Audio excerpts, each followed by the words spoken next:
معاویہ کہتے ہیں باجی کہ میں نے نبی صلی اللہ علیہ وسلم سے عرض کیا یا رسول اللہ صلی اللہ علیہ وسلم ہم اپنی عورتوں کے کس حصے میں آئیں اور کس حصے کو چھوڑیں. یعنی شوہر بیوی کے تعلق کی بات ہو رہی. یہ بھی ایک بہت آج کے دور کا ہر دور کا مسئلہ ہے لیکن آج کے دور میں اور بھی گمبھیر ہوتا چلا جا رہا ہے بہت سی چیزوں سے ایکسپوز ہونے کی وجہ سے. تو کیا جائز حد ہے اور کیا نہیں ہے فزیکل ریلیشن شپ کے لیے کس حصے کو استعمال کیا جا سکتا ہے کس کو نہیں یہ سوال. تو اس پر آپ صلی اللہ علیہ وسلم نے فرمایا تمہاری بیوی تمہارا کھیت ہے تم اپنے کھیت میں جہاں سے چاہو آؤ. جہاں سے چاہو آؤ کا مطلب کیا ہے کہ جہاں سے کلٹیویشن ہو سکتی یعنی کہ کھیت کے تعلق سے کیا بتایا نساؤکم حرث لکم فأتوا حرثکم انا شئتم. انا شئتم کا مطلب انا جو ہے ظرف زمان و مکان دونوں کے لیے آتا ہے کہ جانے کا کوئی خاص وقت مقرر نہیں کہ یہ دن ہے یا رات ہے ایسی کوئی پابندی شریعت نے نہیں رکھی. اور اسی طرح جب کھیت کہہ کے بیوی کو بتایا گیا تو اس میں اس کی یعنی کہ اس کی قدر و قیمت اور اس کی حفاظت اور اس کی سرسبزی اور خوشحالی اور وہ ساری چیزیں اپنی جگہ ہیں. پلس یہ بہت ہی حکمت کی بات ہے کہ کھیت میں کچھ اگ جب ہی سکتا ہے جب اس میں بیج ڈالا جائے. تو اب شوہر بیوی کے ساتھ کیسا تعلق قائم کرے کہ اولاد پیدا ہو سکے. وہ اورل سیکس سے تو نہیں ہو سکتا وہ اینل سیکس سے بھی نہیں ہو سکتا. obviously understood ہے کہ انا کا مطلب یہاں کیا ہے. ٹھیک ہے نا یعنی یہ وہ باتیں کہ جن کو بہت لفظوں کو کھول کھول کے نہیں بولا جا سکتا لیکن اٹس انڈرسٹوڈ. تو آپ نے کہا جہاں سے چاہو یعنی کوئی رکاوٹ نہیں ممانعت نہیں. اس کا یہ مطلب نہیں کہ ناجائز حدود فلان کے کہو کہ اس کی بھی ممانعت نہیں. البتہ جب تم کھاؤ تو اسے کھلاؤ یعنی کہ شوہر خود آؤٹنگ ڈائننگ کے لیے چلا جائے اور بیوی کو کہے کہ بس گھر میں پکا لو اپنے لیے اور کھا لو خود صرف دوستوں کے ساتھ رہے. دس از ناٹ رائٹ. بیوی کو بھی لے کے جائیں اور ساس بھی بہو کو جانے دے. جب تم کھاؤ تو اسے بھی کھلاؤ جب پہناؤ تو اسے بھی پہناؤ کا مطلب یہ ہے کہ عید آئی ہے اپنے لیے سوٹ لے رہے ہو تو بیوی کو بھی کچھ لے کے دو. یہ ہے ایکوالٹی ایک طرح سے. تو اس کے چہرے پہ نہ مارو اسے گالیاں مت دو ابیوز نہیں کر سکتے اور اسے قطع تعلقی اگر کرو یعنی ویسے تو نہ کرو لیکن اگر کرو تو گھر کی حد تک رکھو.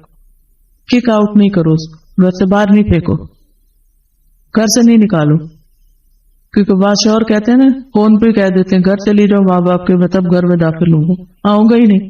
یہ غلط ہے ایسے نہیں کرنا چاہیے. اور یہ کیسے مناسب یہ کیسے ہو سکتا ہے کہ تم اس کے ساتھ یہ سلوک کرو جبکہ تم ایک دوسرے کے پاس حلال طریقے سے آتے ہو. یعنی تمہارا ایک جائز تعلق ہے اور پھر تم اس تعلق کو اس طرح خراب کرو. تو بیوی کو مارنے سے متعلق جو قرآن اور حدیث کی روشنی میں جو حکم ہے وہ سامنے. پھر اسی طرح غلام کو مارنے کی ممانعت نوکر کو غلام کو اس کو بھی نہیں مارنا چاہیے. ابو مسعود بدری سے روایت ہے کہ میں اپنے غلام کو کوڑے کے ساتھ مار رہا تھا کہ میں نے اپنے پیچھے سے آواز سنی اے ابو مسعود جان لو اور میں غصے کی وجہ سے آواز سمجھ نہ سکا یعنی ایسے مار رہا تھا کہ مجھے نہیں سمجھ آئی کہ کس نے پکارا مجھے. جب وہ میرے قریب ہوئے تو وہ رسول اللہ صلی اللہ علیہ وسلم تھے اور آپ فرما رہے تھے جان لو ابو مسعود جان لو ابو مسعود. کہتے ہیں میں نے اپنے ہاتھ سے کوڑا پھینک دیا تو آپ نے فرمایا جان لو ابو مسعود یعنی آپ بار بار فرما رہے تھے اللہ تم پر زیادہ قدرت رکھتا ہے تمہاری اس غلام پر قدرت سے یعنی جتنا تم اس غلام پہ قدرت رکھتے ہو اللہ اس سے زیادہ تم پہ قدرت رکھتا ہے یعنی تمہیں مارے گا. کہتے ہیں کہ میں نے عرض کیا اے اللہ کے رسول صلی اللہ علیہ وسلم میں اس کے بعد کبھی غلام کو نہیں ماروں گا. اور بعض روایت میں آتا ہے کہ انہوں نے آزاد کر دیا. ابو عمر زازان سے روایت ہے کہتے ہیں کہ ہم لوگ ابن عمر کے پاس تھے انہوں نے اپنے غلام کو بلایا جسے انہوں نے مارا تھا. انہوں نے اس کی پیٹھ کھول کر دیکھی کہا کیا تمہیں تکلیف ہو رہی ہے اس نے کہا نہیں.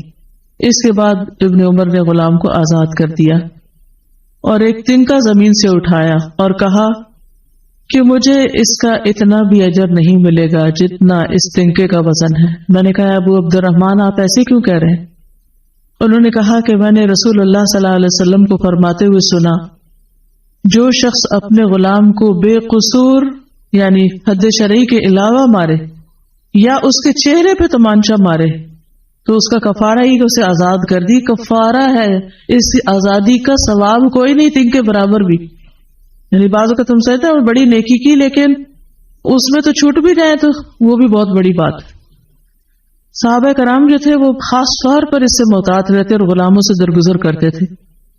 ابو لیلہ کہتے ہیں کہ سلمان رضی اللہ عنہ نکلے، وہ اپنی سواری کو چارہ کھلاتے تھے تو وہ ہودے سے گرتا رہتا۔ ہودہ کیا کہتے ہیں؟ وہ چیز محمل باسکٹ کہہ لیں جس میں اس کا چارہ رکھ کے دیا جاتا۔ اس پر انہوں نے اپنے خادم سے کہا اگر مجھے قصاص کا خوف نہ ہوتا تو میں تمہاری پٹائی کرتا کہ تم نے ایسی چیز کیوں جانور کے آگے رکھی۔ تو مطلب یہ کہ اگر میں تمہیں ماروں گا تو مجھے بھی مار پڑے گی، اس لیے میں تمہیں مار نہیں رہا، ورنہ جو حرکت تم نے کی ہے اس میں تمہیں مار پڑنی چاہیے۔ نماز پڑھنے والے غلام کو نہ مارنا۔ ابو امامہ سے روایت ہے کہ رسول اللہ صلی اللہ علیہ وسلم خیبر سے واپس آئے تو آپ کے پاس 2 غلام تھے۔ حضرت علی رضی اللہ عنہ نے کہا اے اللہ کے رسول صلی اللہ علیہ وسلم ہمیں بھی ایک غلام دے دیں۔ آپ نے فرمایا جو چاہتے ہو لے لو۔ انہوں نے کہا آپ میرے لیے پسند کریں۔ اس سے انداز ہوتا ہے نا کہ ریلیشن شپ داماد اور سسر کا کیسا۔